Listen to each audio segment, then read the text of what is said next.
സാമാന്യ ഭാഷാശേഷിയുള്ളവർക്ക് പോലും മനസ്സിലാവുന്നൊരു കാര്യം മനഃപൂർവ്വം തെറ്റായി വ്യാഖ്യാനിച്ച് സർക്കാരിനെ പഴിചാരാൻ ഉപയോഗിക്കുകയായിരുന്നു എന്നത് വയനാടിൻ്റെ കാര്യത്തിൽ വ്യക്തമാണ്.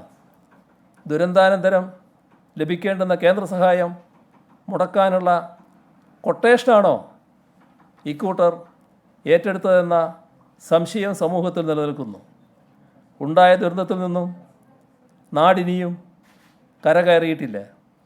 കേരളം ഒന്നായി വയനാട്ടിനൊപ്പം ചേർന്ന് തിരിച്ചു വരാനുള്ള ശ്രമത്തിലാണ്. അതിനിടയിൽ ചാനൽ റേറ്റിങ്ങിന് വേണ്ടി ഒരു ജനതയുടെ അതിജീവന പോരാട്ടങ്ങളെ തുരങ്കം വെക്കരുത് എന്നതാണ് പൊതുവെ അഭ്യർത്ഥിക്കാനുള്ളത്.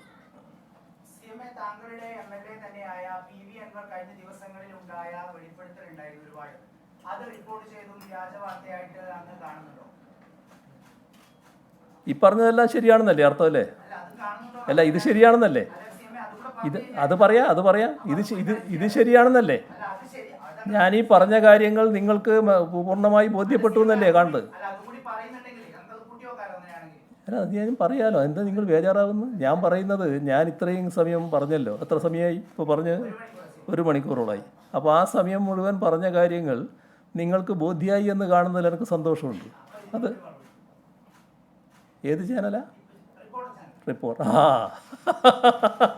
റിപ്പോർട്ടർ അല്ല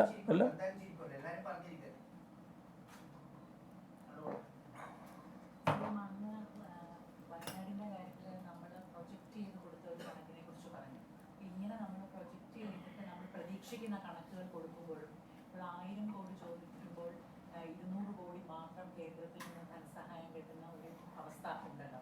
ഇതിനു മുമ്പുള്ള പ്രകൃതി ദുരന്തങ്ങൾ ഉണ്ടായപ്പോഴും കേരളം ആവശ്യപ്പെട്ടതിന് 3-1 4-1 തുക മാത്രം നൽകുന്ന ഒരു രീതി. അപ്പോൾ അതല്ലേ അടിസ്ഥാനപരമായിട്ട് നിലനിൽക്കുന്ന ഒരു പ്രശ്നം? അതൊരു പ്രശ്നമാണ്. കാരണം അതാണ് ഞാൻ പറഞ്ഞത്, ഈ SDRFൻ്റെ മാനദണ്ഡം അത് വളരെ ചുരുങ്ങിയ ഒന്നാണ്. അത് വെച്ചുകൊണ്ടുള്ള കണക്ക് മാത്രമേ നമുക്ക് കൊടുക്കാൻ പറ്റൂ. പക്ഷേ അതിന് മാറ്റം വേണം. അതുകൊണ്ടാണ് സ്പെഷ്യൽ പാക്കേജ് വേണമെന്ന് പറയുന്നത്. നമ്മൾ ഈ രണ്ടും പറഞ്ഞു. ഇത് SDRF അനുസരിച്ച് ഇത്രയാണ്, നമ്മൾ യഥാർത്ഥ നഷ്ടം ഇത്ര സംഭവിച്ചിട്ടുണ്ട്, ഇപ്പോൾ കണക്കാക്കിയത് ഇത്രയുണ്ട്, ഇനിയും വിശദമായി കണക്കാക്കാനിരിക്കുകയാണ്. അതോടൊപ്പം പുനർനിർമ്മാണം, അത് നേരത്തെ പറഞ്ഞു 2000 കോടിയിൽ പരം വരും, അതും പറഞ്ഞു. അപ്പോൾ ഈ തുകയെല്ലാം നമ്മൾ കേന്ദ്ര ഗവൺമെൻറ് മുന്നിൽ വെച്ചിരിക്കുകയാണ്. കേന്ദ്ര ഗവൺമെൻറ് ഇതൊന്നും തള്ളുന്ന നില സ്വീകരിച്ചിട്ടില്ല. എല്ലാ കാര്യങ്ങളും ഗൗരവമായി തന്നെ പരിഗണിക്കുന്ന നിലയാണുള്ളത്.